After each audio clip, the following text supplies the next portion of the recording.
يوسف تفضل. تفضل أخي يوسف. معنا على الهواء. تفضل أخي يوسف. يعطيك العافية. الله يعافيك ويطول عمرك. تفضل. يا عمر. أنا بدي أقول لك شغلة بخصوص الشيخ نايف الصحفي والشيخ منصور. تفضل. أقسم بالله العظيم أنا قبل 3 أيام أو 4 أيام كنت قاعد أتحدث باليوتيوب ولا أشوف مكتوب الداعية الشيخ نايف الصحفي والشيخ منصور. فقاعد أطالع أنا أقول خلينا الشباب ما شاء الله. أنا وايد أشوف الشيوخ يعني يقولون مثلا وايد يقولون دروس وايد شيء. فقلت خلينا نشوف. أقسم بالله العظيم يا شيخ والله كل ما بس دشيت أول شيء أشوف الفيديو الأول اتبعت عيني إن أشوف الشباب مقبلين عليهم على يعني على كلامه وعلى يعني الشيخ نايف. أول مرة أشوف شيخ صراحة لما يقول كلمة ما تحس تروح حق الأذن، لا تروح حق القلب مباشرة. يعني أقسم بالله العظيم يا شيخ والله العظيم حتى أنا بأنام وأنا عندي دوام. تخيل يا شيخ قسما بالله إن ما ابي انام. ليش؟ ابي اسمع من خطبه لخطبه، من كلمه لكلمه. يعني صراحه اختيار الشيخ نايف صراحه وايد موفق مع الشيخ منصور. يعني صراحه انا اقول لك اياها الكلام سهل بس لما انت تجيب لك قارئ. زين بس اسالك الاخ يوسف، انت يعني اشكرك على مداخلتك. هل هذا السماع اللي سمعته اثر في حياتك؟ انت الان بس من 3-4 ايام قاعد تقول عرفتهم. انا 3 ايام اعرف ان الشيخ نايف والشيخ منصور. الو اي معاك تفضل. اي انا اقول لك الشيخ نايف والشيخ منصور يعني من 3 ايام انا اعرفهم. يعني مو من زمان ان مثلا كنت اسمع لهم.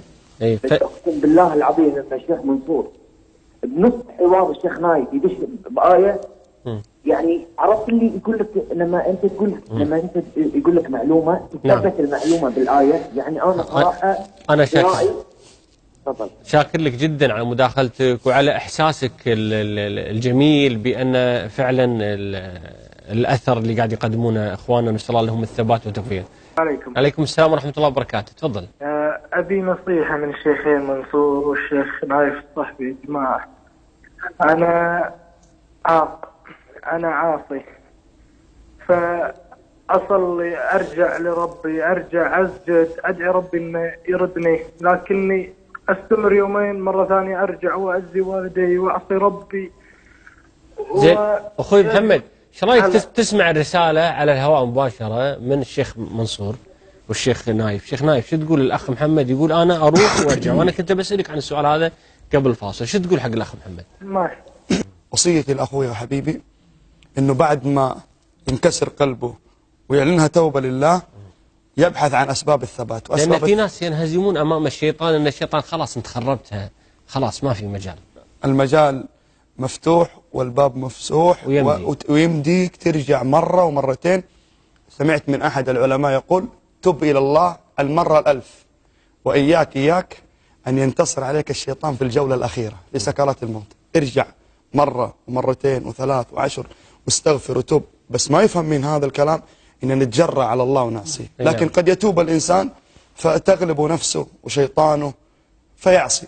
الحل ارجع توب. الله عز وجل لما ذكر الجنة وأزلفت الجنة للمتقين غير بعيد هذا ما توعدون لكل أواب. إيش معنى أواب؟ رجع كل شوية يرجع. أنا أوصي أخوي المستمع أنه بعد توبته يبحث عن أسباب الثبات. شيخ باقي دقيقة، نبي شو نقول للناس في ختام هذه الحلقة أنه يمدي. شوف الشيخ عزيز مع الشيخ. شيخ سبحان الله، يعني في آية في سورة الأعراف الله عز وجل يقول إن الذين اتقوا متقين أهل تقوى. إن الذين اتقوا إذا مسهم طائف من الشيطان تذكروا فإذا هم مبصرون. في الدقيقة. شوف شيخ علي، أنا وأنت والجميع على اتفاق بين كل من يشاهدنا وكل من يستمع إلينا الآن يحب الله في قلبه حب لله. نعم. ونبغى نكون عمليين. تفضل. نبغى نكون عمليين.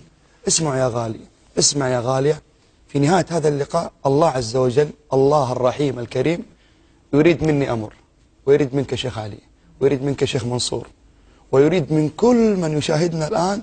يريد الله عز وجل منا هذا الأمر. ماذا يريد الله؟ الله عز وجل يريد منا أمر واحد يا شيخ نايف. ما هو؟ والله يريد أن يتوب عليكم، والله يريد أن يتوب عليكم، ويريد الذين يتبعون الشهوات أن تميلوا ميلا عظيما، يريد الله أن يخفف عنكم، وخلق الإنسان ضعيفا. والله يريد أن يتوب عليكم. من يحقق مراد الله ويهجر كل ذنب ومعصية من أجل الله ويقبل على الله ويكون سببا في فرح الله. من البطل؟ من الرجل؟ من الشجاع بعد هذه الحلقة الذي سيكون سببا في فرح الله بتوبته وإقباله على الله؟ كن ذاك الرجل الذي قال: إلهي إلهي بمن أرتجي، وما غير عفوك عني أريد. إلهي إلهي بمن أرتجي، وما غير عفوك عني أريد. عبيدك قد أوصدوا بابهم، وما لي سواك إله العبيد، وما لي سواك إله العبيد. عبيدك قد أوصدوا بابهم، وما لي سواك إله العبيد، وما لي سواك إله العبيد. فعلا ما لنا سواك يا رب العباد. وصلنا أعزائي المشاهدين وإياكم إلى